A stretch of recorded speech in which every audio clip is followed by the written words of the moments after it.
Number one, put God first.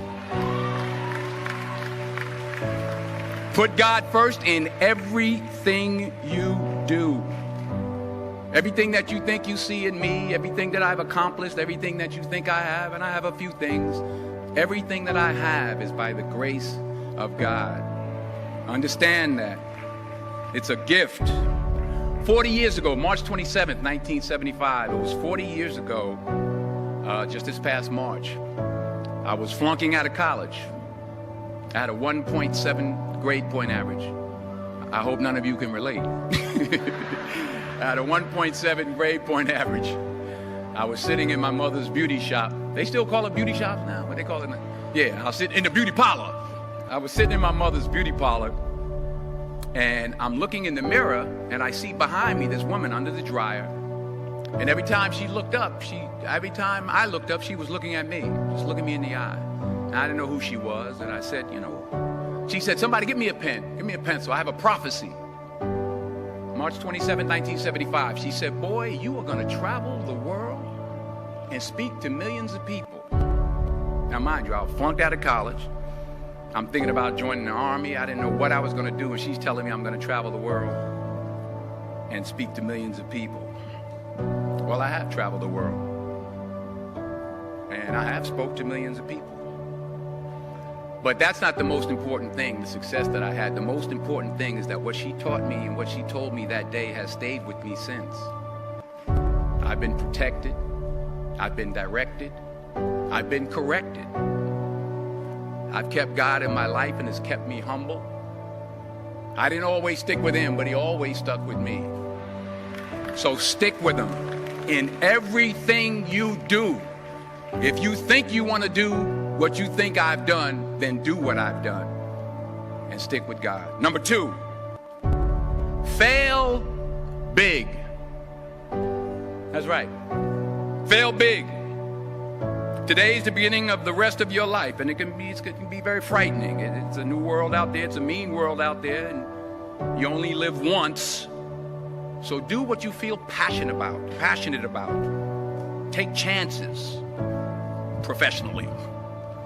Don't be afraid to fail. There's an old IQ test, was 9 dots, and you had to draw 5 lines with a pencil within these 9 dots without lifting the pencil. The only way to do it was to go outside the box. So don't be afraid to go outside the box. Don't be afraid to think outside the box. Don't be afraid to fail big, to dream big. But remember, dreams without goals are just dreams, and they ultimately fuel disappointment. So have dreams, but have goals. Life goals, yearly goals, monthly goals, daily goals. I try to give myself a goal every day. Sometimes it's just to not curse somebody out. Simple goals, but have goals. And understand that to achieve these goals, you must apply discipline and consistency.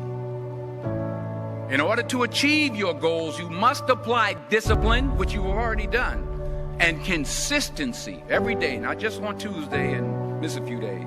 You have to work at it every day. You have to plan every day. You've heard the saying, we don't plan to fail, we fail to plan. Hard work works. Working really hard is what successful people do. And in this text, tweet, twerk world that you've grown up in, remember, just because you're doing a lot more doesn't mean you're getting a lot more done. Remember that. Just because you're doing a lot more doesn't mean you're getting a lot more done. Don't confuse movement with progress. My mother told me, she said, yeah, because you can run in place all the time and never get anywhere. So continue to strive, continue to have goals, continue to progress. Number 3, you'll never see a U-Haul behind a hearse. I'll say it again.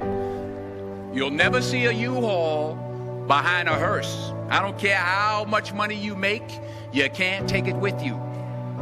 And it's not how much you have. It's what you do with what you have.